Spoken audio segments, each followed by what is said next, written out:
Just once in a decade, in a lifetime maybe, the world of entertainment is disrupted and utterly elated by something entirely new. Good Lord. And now for something completely different.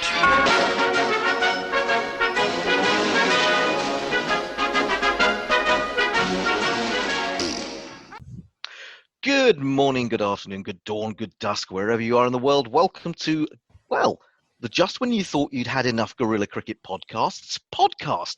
What, I hear you ask, is that? Well, it's completely unscripted, it's completely unplanned. It's three of us sitting in various parts of London. We still don't quite know where Not Fred lives, but you've got me in South Wimbledon, you've got Grubby down the road in Tooting, and where are you, Not Fred? Are you going to reveal all finally? All I'll tell you, it's light for another 3 hours. So. Oh, where could you be? My goodness me.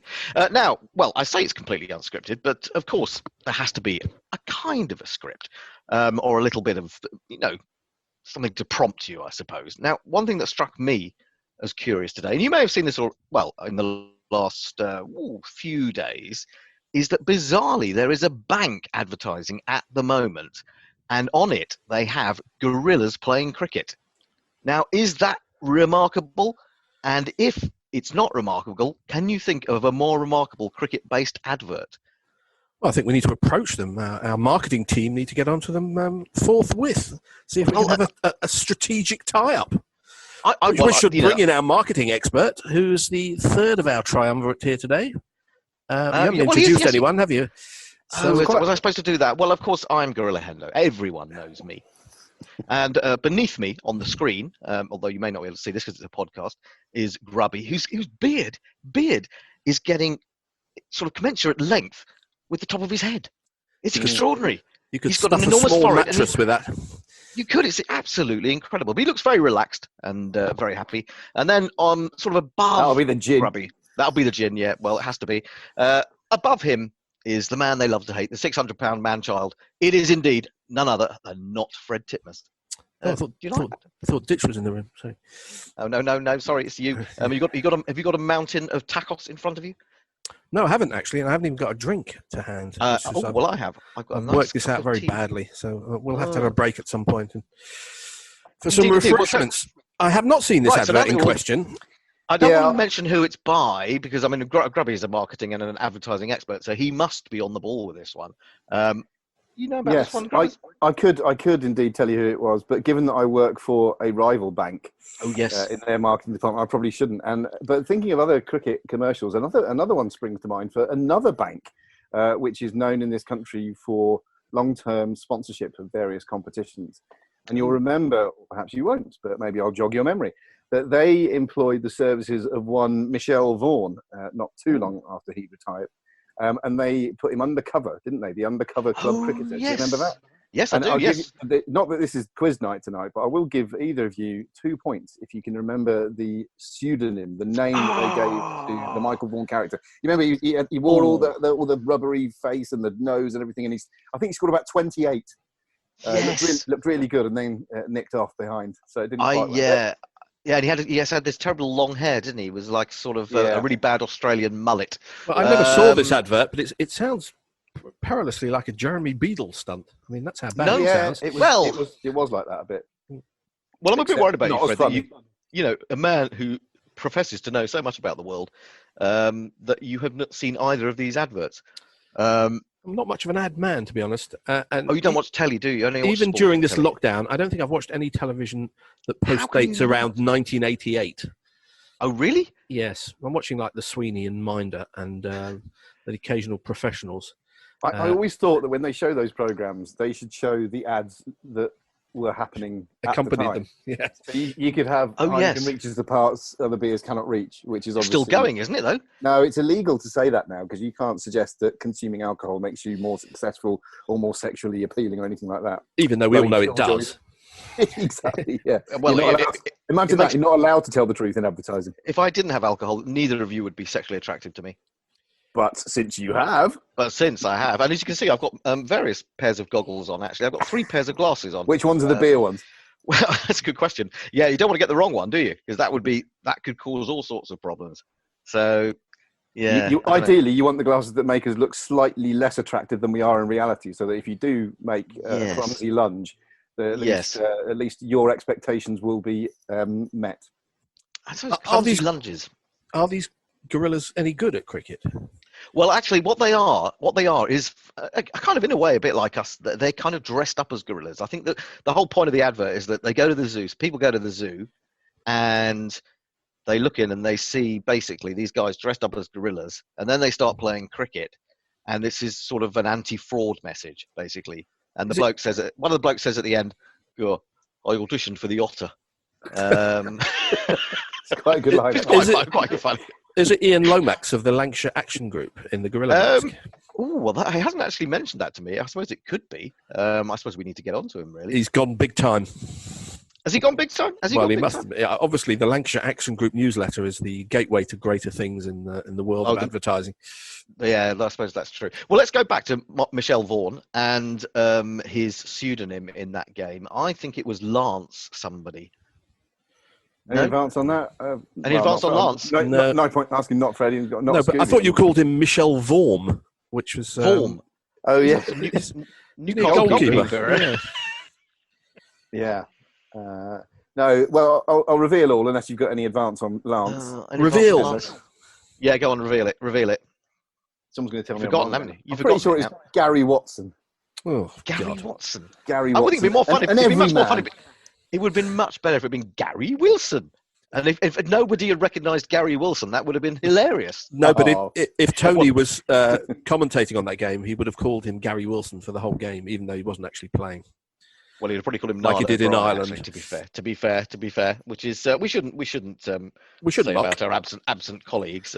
What we should say, of course, is while we're doing this particular new podcast, this is just a sort of, it's not an antidote exactly, but we think that the current podcasts that we have are very erudite and very interesting and very serious.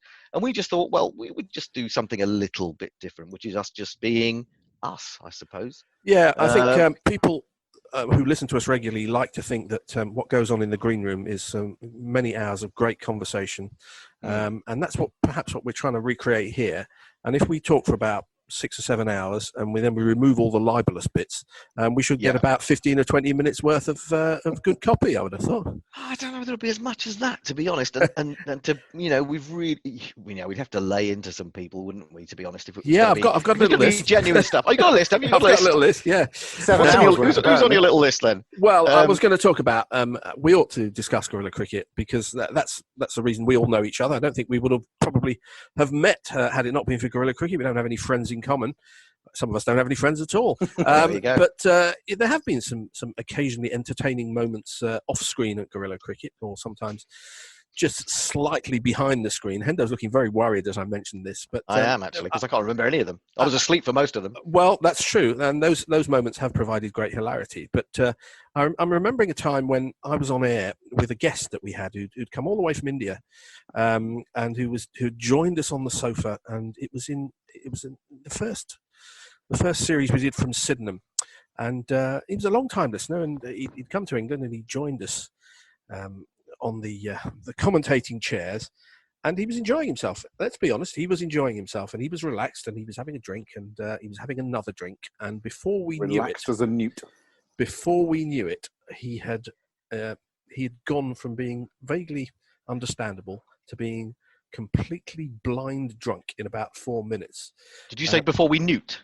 Yeah, I was on ball by ball at the time. I can't remember if there were 3 of us on. I think there were. And I was sending frantic text messages to you, Hendo, in the green room saying, "You were. Say this, get him off, do something, this is getting worse." And I was getting no response whatsoever. Hendo just looking, going, leave him. Hendo does not know how to answer his text messages or even to find them. So I may not have known at that point. I do, of course, know now. Although I have had some interesting technological problems in the last week, I have to say. But there you go. Anyway, carry on. And there's not much of a happy ending or even any sort of a funny ending particularly. But the fact that I put my faith in Hendo into trying to rescue the situation, I've since learned that was not the thing to do.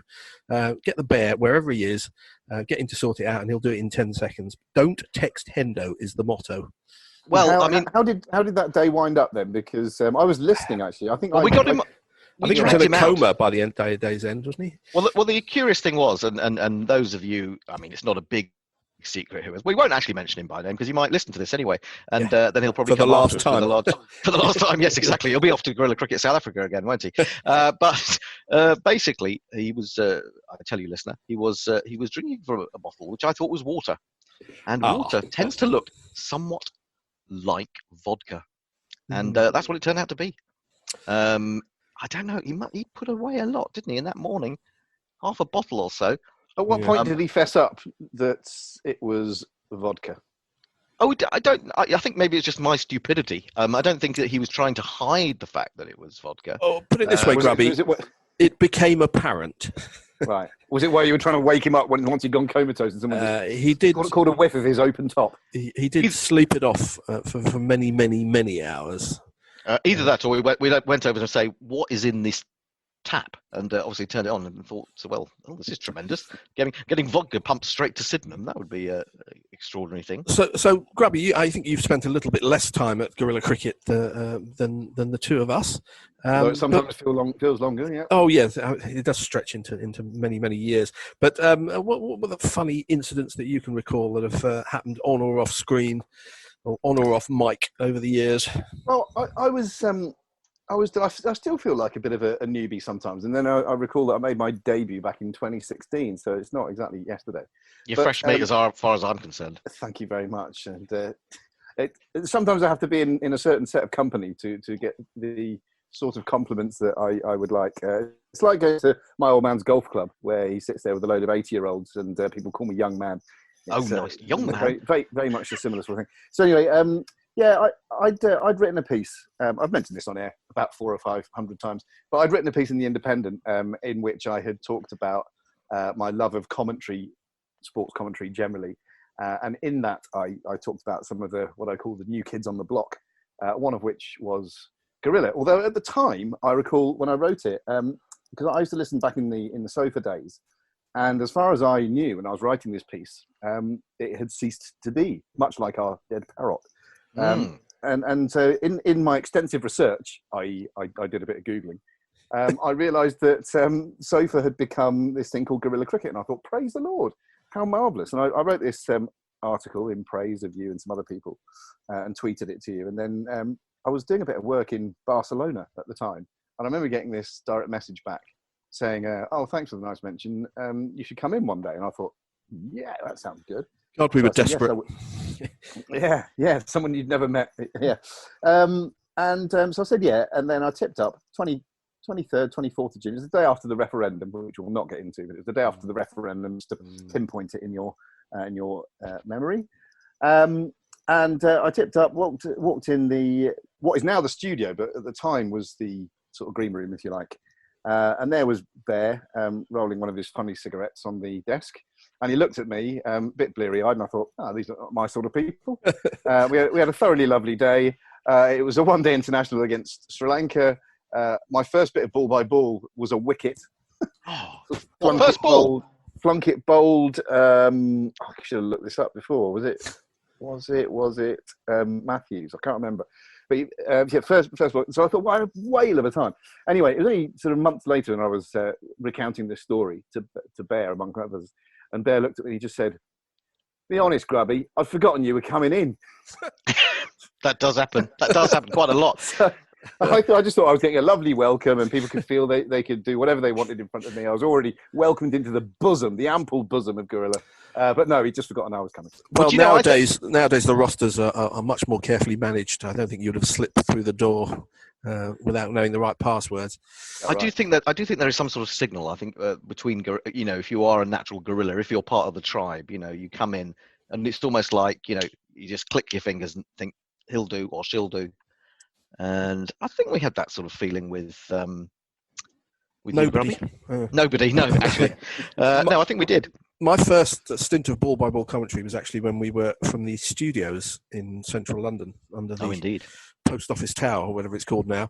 And it was absolute mayhem because there was a chap there who wasn't supposed to be there because he was working for another organisation at the time. Oh, yes. And he was pretending to be a South American guerrilla. Guerilla. Guerilla. And he was also wrapped head to toe in green felt, because that way he wouldn't show up. He wouldn't show up on the green screen. Yeah, it was a good look. I think it's something he should consider for the future. Had he stolen a small child's Subbuteo set? Well, the bear dug it out of somewhere, but it was the green screen background, so that he shouldn't appear on either on video as himself or on audio as himself. And he'd had a few, it's fair to say. And I was trying to do my first ever ball-by-ball commentary in this game, and I kept being interrupted by a man who was making a noise that was a cross between Che Guevara and Idi Amin, sitting on my left, who wouldn't let me finish a sentence. And that's pretty much true of every time I've met him since, actually, as well. But it was a baptism by fire, and obviously came through. Otherwise, he wouldn't have asked me back. Or did you? No, actually, we didn't. To be fair, turned up again. To be fair, you had I mean, to be honest, Grubby sort of jumped in and just seized the day, really. Whereas you were a bit more surreptitious, weren't you? You sort of used to sort of crawl along and sort of sit outside the jet lag and see if anyone would talk to you. And eventually we had to, because we just not quite, because some of the people were sort of friends of friends, and we had some friends in common. And we used to meet up for the occasional post-match drink. I remember sitting there with a guy I didn't really recognise, with a big bushy beard, and Norcross was going into this bizarre rant about how Pakistan had pulled somebody out of the leagues to play a test match in England in 1987 or whatever it was, called Ehtisham-uddin, who opened the bowling. He was about 17 stone, and he bowled about 63 miles an hour, and he was their opening bowler. And he gave this long, it was typical Norcroftian story about how terrible he was.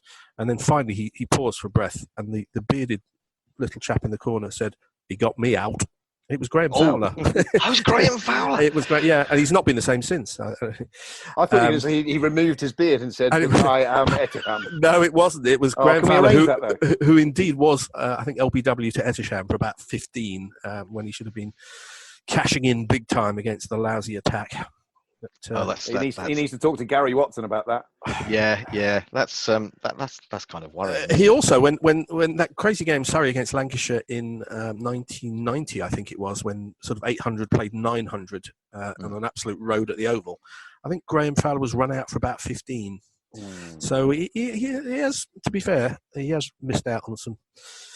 Well, there was, of course, I mean, that was a game which Neil Fairbrother got 300 and something, wasn't it? 366 off the top of my head. 366. Is that the Steve O'Shaughnessy game? No, Ian Gregg got 291 in response. It was the first game of the season, I think, at the Oval, when they'd reduced the seam on the ball to nothing in 1990, after having had a very proud seam in 1989 and nobody scored a run. 1990 was the year of the bat, and like about, I don't know, many people scored 2,000 runs in the championship seasons, which gives you some idea of how tough it was for bowlers. There's been some odd good moments that have happened off camera, and there was one I remember that happened on camera, but I hadn't realised I was on camera. Do you remember we did that game at Lord's? It was a big event for us. We did a charity game between the West Indies and the rest of the world. For some remarkable and abject reason, it has the status of a full T20 international, even though it was a pub game, to be honest. And they're all the big ones. It was. I wasn't really enjoying it, because I thought the whole thing was a bit of it was a bit fraudulent as far as I was concerned. But it was a big day for Guerilla cricket, because we were happy to be there, happy to be doing it. And I was on air, and Tony was sitting next to me on jingles, and he rather got lost in his notes, as he can do occasionally. He's fond of doing some of a note preparatory work. And I would, the ball would get hit for four, as it did virtually every ball, and I would finish the sentence waiting for him to play the jingle, and there'd be silence. After a couple of seconds, I'd just carry on and do the next ball. And after about 3 balls of this, I looked over to him just to see what was going on. And he was buried deep in his notes, looking for somebody's highest T20 score at Lord's, in a charity game. And of course, the next ball went for 4 again, and nothing happened. And I just leaned over behind him, and I sort of did that fake thing where you're pretending to throttle somebody, because I was getting a little bit frustrated. And as I was doing it, I suddenly remembered, Oh yes, we are on camera as well, aren't we? Broadcasting to the world from our commentary box. So it wasn't just a case of a silent throttle. It was the whole world watching me attempting I bet you got some letters. Oh yes. Points of view. Points of view. Barry took. He was Why, overwhelmed. Why? Can't we have more snooker on TV? But yes, I am mad. Well, we would do that now. To be fair, we'd cope with that. Well, you've reminded me. The Ireland Pakistan Test match, which we go on about ad infinitum because it was very exciting for us as well, being the official audio broadcaster for that inaugural Ireland men's Test match at Malahide. I was in the commentary box at one point with Nakul and Atif, and Atif was waxing lyrical about his beloved Pakistan. Just as Mohammed Amir managed to skittle someone, I think he bowled him through the gate, if memory serves me right. And Atif, who was already in a fairly highly excited state, just in slow motion, someone just knocked something over in slow motion. It was just a little innocent cup of water. But of course, it goes all over the deck laid out in front of us. And we're all sitting there just looking at it going, oh, this is quite amusing. Meanwhile, Bear comes in after about 10 seconds going, fucking mop it up! Mop it up. Mop it up. You fucking mop it. I think we're possibly his exact word. Atif had no interest in mopping anything up other than soaking up the atmosphere. Yeah, that was marvellous. That was my highlight of the Test match, really. Yeah. Oh, well, yeah. In typical Guerilla fashion, if the desk would have exploded, then that would have been quite funny. That would have been a great end to our inaugural Test match. Well, it was fairly dangerous overall, wasn't it? Well, the final day, was it the final day when the thunderstorm came in, or was it the? It was day 2, actually. I think. Was it day 2? Yeah. No. Day one was rained off. Washed out. Washed out. Yeah. And then we do we have a truncated day 2? I think that was when the lightning was, because I think the rest of the time it was beautiful weather. Days 3 and 4 were absolutely perfect, and 5 had Ireland managed to hang on for another maybe 45 minutes or an hour, it might have got rained off. They might have got away with the draw. But it did rain, but it wasn't the thunder that was attacking the press box. Well, people don't realise that we left. Most of us left the box that we were in, which is over the other side of the field from where the main press were assembled, and we'd all gone running and take shelter in that. And the poor old Bear was sitting there on his own, surrounded by metal and electrical equipment. Iron. I just expected to see an explosion as I was in the distance from over in the sun of the Bear's gone. I just see the Bear flying through the air. And, he would have looked down. He would have landed well. He would have looked down at his roll up and saying, "Yeah, good shit, this." What do you mean? Now. Well, let's just move on from that, because I don't know if I set you a little task earlier today, and I don't know whether you. Oh, you did. I did. Did you see my task, and have you carried it out? Yep. You have carried it out. I have no idea about this task. What task are you talking about? Oh, you have no idea about this task. I sent you a WhatsApp message telling you to find a tweet of the day, a cricket-related tweet of the day. Oh yeah. No, I did see that, but I did ignore it. But I did see. You ignored it. Yeah. Right. Yeah. Okay. Well, in that case, we'll ignore you and we'll go to Grubby. Did you do it? Well, I've got a couple of offerings here. I've taken your brief at its word and then ignored half of it. Okay. So I've looked for a cricket-related story. Okay. And because a lot of cricket tweets are a bit earnest. Like I even went to our good friend Foxy Fowler, and he's doing things like congratulating Piers Morgan on his stance against Trump and stuff like that. And I think that's not what we're going to be talking about today. However, something a bit more lighthearted. That's the official podcast. That's the Jofra Archer story about he's moved house and he temporarily lost his World Cup winners medal. That's right. It's it says the old saying goes that a missing object is always in the last place you look. Well, obviously. Once you found it, it's no point carrying on looking, in my experience. But that's by the by. So he's moved house, and he suddenly thought, "Oh, where's my medal?" Well, I had a sleepless night. And then he did tweet out. This is where it is on Brief Hendo. There was a tweet that went with it, where he says, "Randomly searching the guest bedroom," and boom, you weren't randomly searching, were you, Jofra? You were actively seeking. But anyway, and it just made me think of other instances in cricket history where something has gone missing, and you might think of Steve Waugh's hook shot. Oh, not seen much after 1993. Cutting. That is cutting. Well, it's not literally cutting, but that is as a cutting barb from you there. Johnny Bairstow's forward defence. Andrew Flintoff's dignity. 2006. Joe Denley's ability to keep a bat alongside pad rather than about a foot away from it. Or to catch a ball. Or to catch a ball. Yes, I thought you might come up with that one. God. What other things? Well, actually, there is a bit of cricket news that has emerged today, which is that Umar Akmal has been given a 3-year ban by Pakistan. I know we're verging into serious territory here, but I mean, it's not. I mean, it is Pakistan cricket, so it is laughable. So we can have a laugh about it. But I mean, if he's got a 3-year ban, I mean, he could miss 3 or 4 months. Yes, that's true. The average lifespan of Pakistan cricket, lasts for about 7 months or something before it's overturned. But I know, is he playing very much? I mean, we haven't got Knuckle to run in from next door. Well, I don't. Do you know? Funnily enough, I must have bypassed that tweet. I saw Saj Sadiq of what Pack what's the name of that website? Pack Passion, yeah. And a lot of tweets from him today, and something about Umar Akmal as it just sort of passed me by, and I just thought he must be sort of reminiscing. I didn't realise that actually. Something of import that happened today. Oh yeah, that time I was mentioned in the theme tune of Guerilla Cricket. That's his highlight. That's his career highlight. It's a bit like who was the FA Cup went missing once, didn't it? And it was stolen before the '66 World Cup, and it was found by Pickle. Was it Pickles the dog? It was Grubby, a joke very close to both of our hearts from a BBC surely that nobody remembers. Jofra Archer could have come up with a better one. He's found it in his spare room.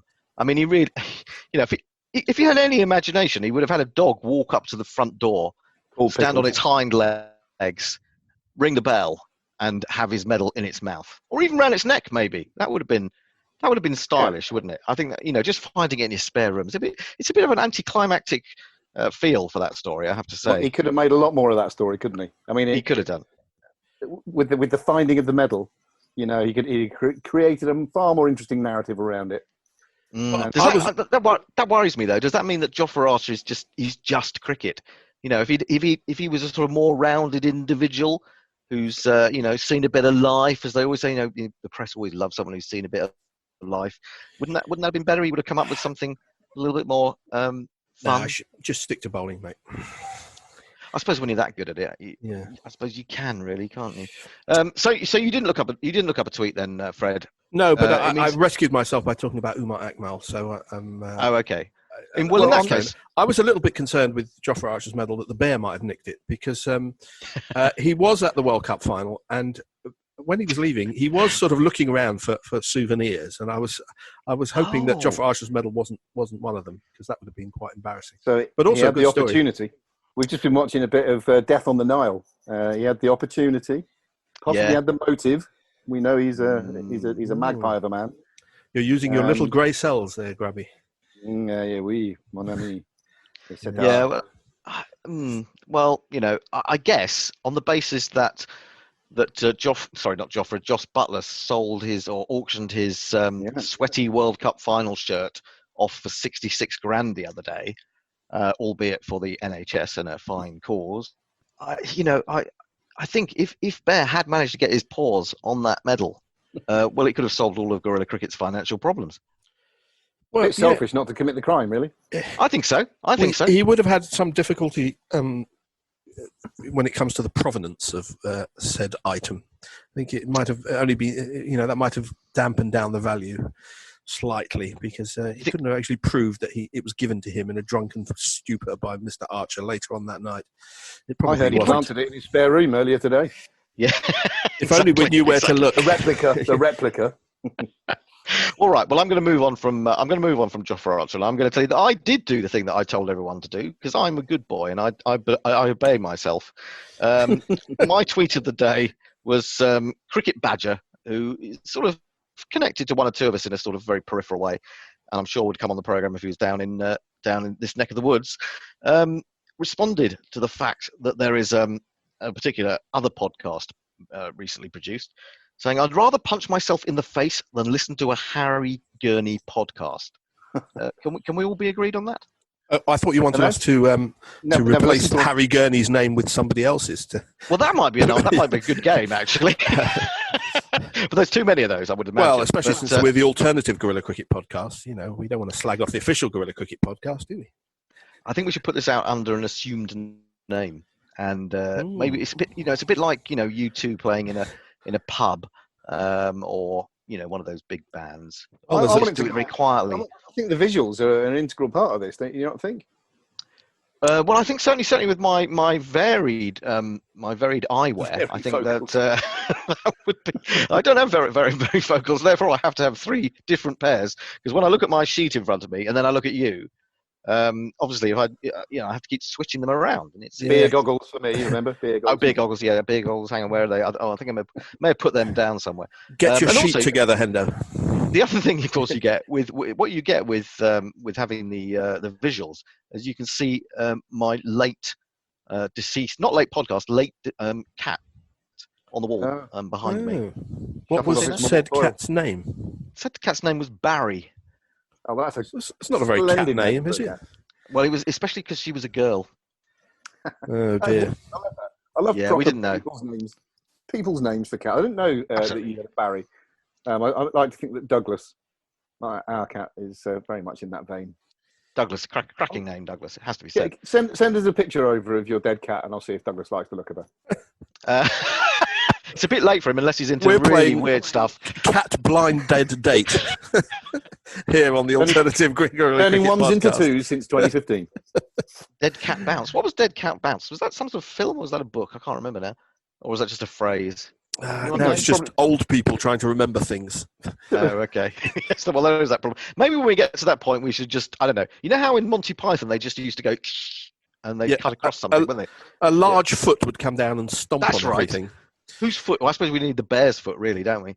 Have you got more I would of that, not want the bear's foot stomping down on me.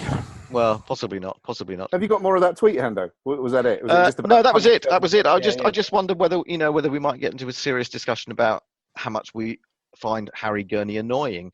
I mean, I know if Annie was here, she would be leaping on it. But do you find him? Do you find him? I mean, a bit of a pest. I would say that most sportsmen look at their sport through the prism of what they do and what they do or what they think they do well. If you ever had the good fortune to listen to Brian Marwood's commentaries on football about 20 years ago, he would just keep telling them to get it wide because that's what he did. He sat on the touchline and he wanted the ball. So a lot of sportsmen, when they start talking about their sport, just look at it through what, how it would affect them or how it is affecting them. And Harry Gurney, like a lot of bowlers, would like to get a lot of money for doing as little work as possible. Instead of having to bowl 22 overs into the wind in a day of county championship, if you have to bowl 3.5 overs in the 100 or whatever it is, thank you very much. Good money. And I'm off sticking my feet up after my 20-minute ice bath. So it's a bit harsh to have a go at cricketers for not looking at the perspective of cricket in general. That's incredibly even-handed of you. I mean, what on earth's going on? Has something happened to you during lockdown? Well, I'm actually I'm well known for my fair-handedness, and what I would say is it's okay for him to think like that, but all sensible people should think otherwise. People with the game's interest at heart. Well, this is getting a bit serious. Can we talk about people whose wigs fallen off and things like that? Well, talking of that, I suppose what we should do is we should trail the new great Guerilla cricket competition that's coming up very shortly. Ooh, yes. That means when we've all got ourselves into gear and worked out a schedule, one or two people have been privy to some run-throughs, and of course this is the Dick Weller Broad Owsat Trophy. Owsat Trophy. You got to say it like that. Owsat. Owsat. Or Owsy.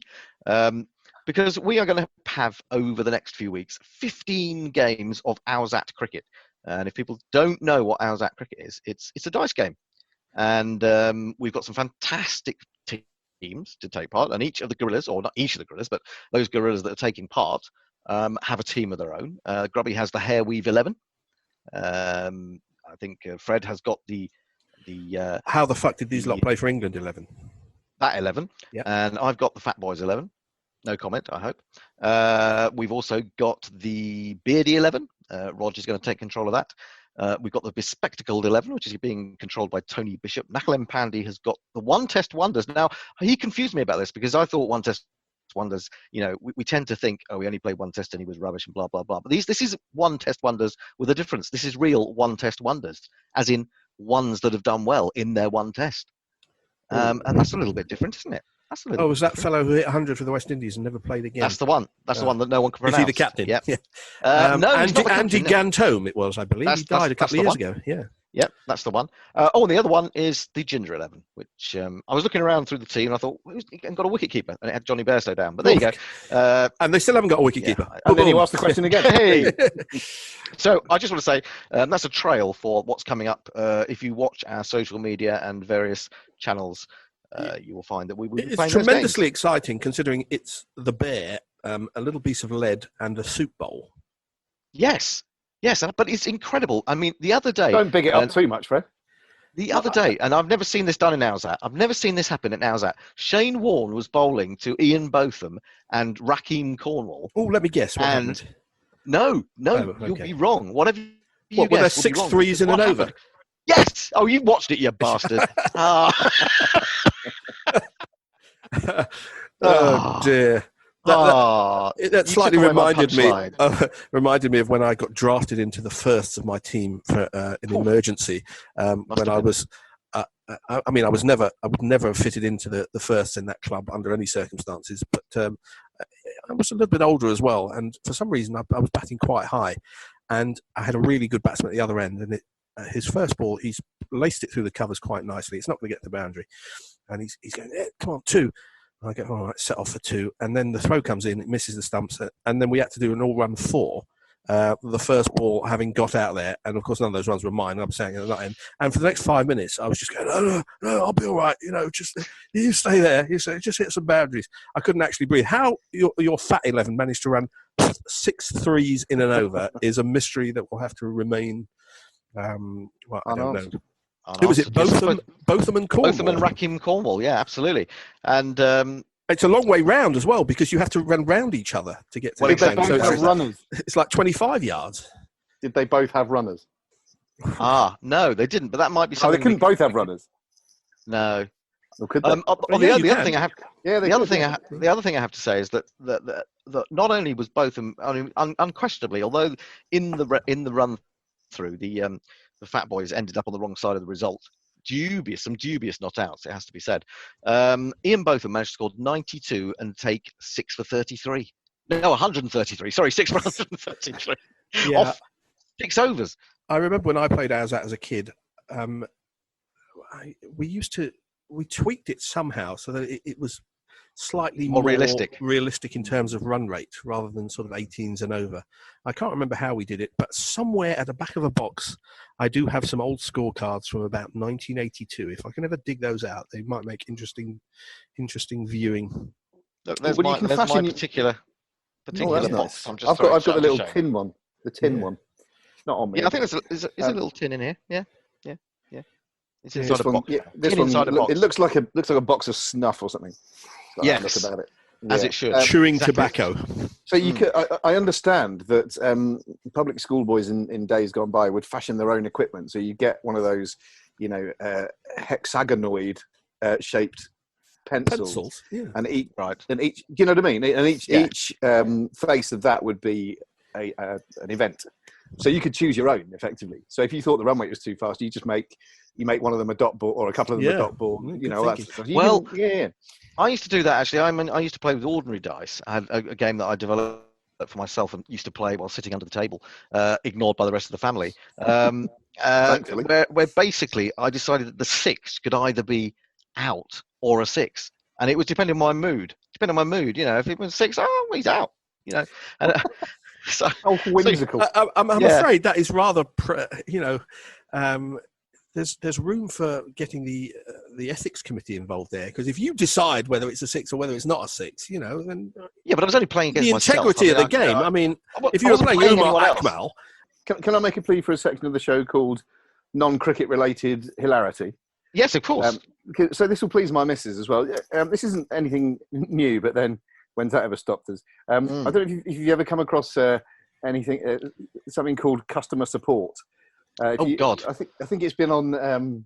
This is a person who has made his Facebook name customer support, and he goes around to people complaining, and then he goes on there with these sorts of calls. So I'll give you an example. So someone has gone on to the Shoe Zone, Shoe Zone Facebook page, and said, I bought a pair of shoes from your Kirkgate Bradford store, only to discover when I got home that there was a missing shoe.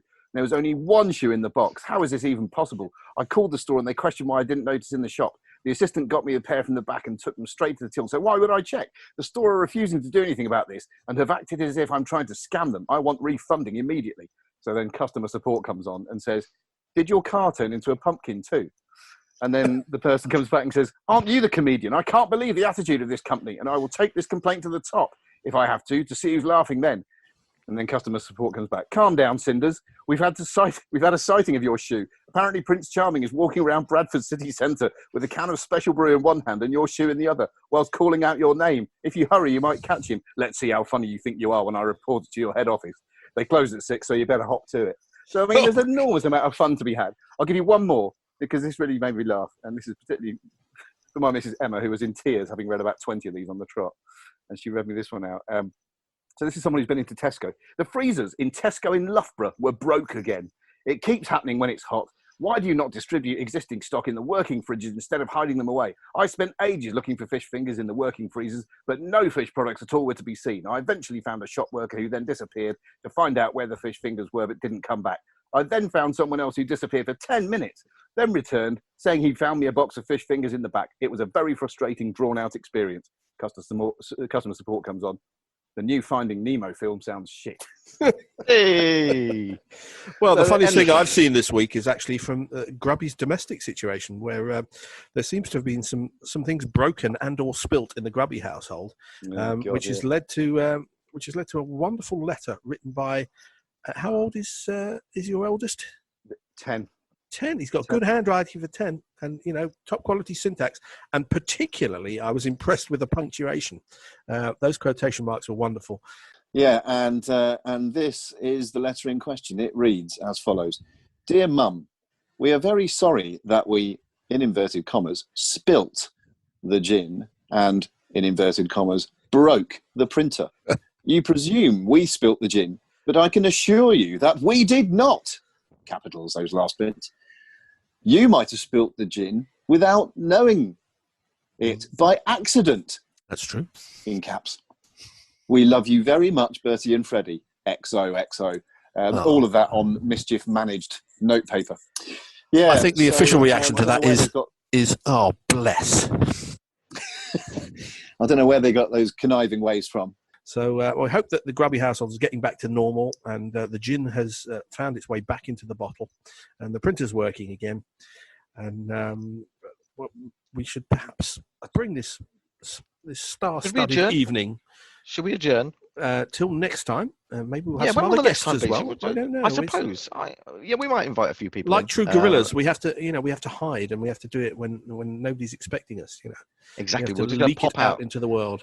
Well, we need to get out quite quickly because it'll go out of date, won't it? I mean, we've been talking about so many things that are from the 70s, yeah. From the 70s, yeah, absolutely. So yes, I don't know. I'm sort of curious. Should we put this out as a visual podcast, a vodcast? If people wish to see us, I think our public need to be satisfied. Well, in many ways, I am particularly taken by your net curtains, Fred. Yeah, they're good, aren't they? Yeah, tremendous net curtains. I don't like net curtains, actually. You don't? Really, no, I would never have net curtains of my own. I don't have any dead cat pictures. No, true. That's very true. Net curtains and conservatories. Those are the things that keep me up at night. But until another night when we three and maybe others would care to join us, we should say our farewell, should we not? All right, well, that's been it. If you liked it, our name is Guerilla Cricket. If you didn't like it, our name is, what they used to say in Test Match Special. Test Match Special, that's the one, yeah. Of course it is. Anyway, watch out for our exciting foray into dice cricket later this week. And also, we're hoping to get a quiz up and running fairly soon too. But in the meantime, there are fabulous podcasts done by serious people like Knackle and Tony. And we'll be back for a bit of fun and frolics probably around the same time next week. So long. Ta-da. Cheerio then. Oh, so that was the innings of Brendan McCullum. Scores lots of fours because he don't like to run 'em. And here we are waving Brendan McCullum goodbye.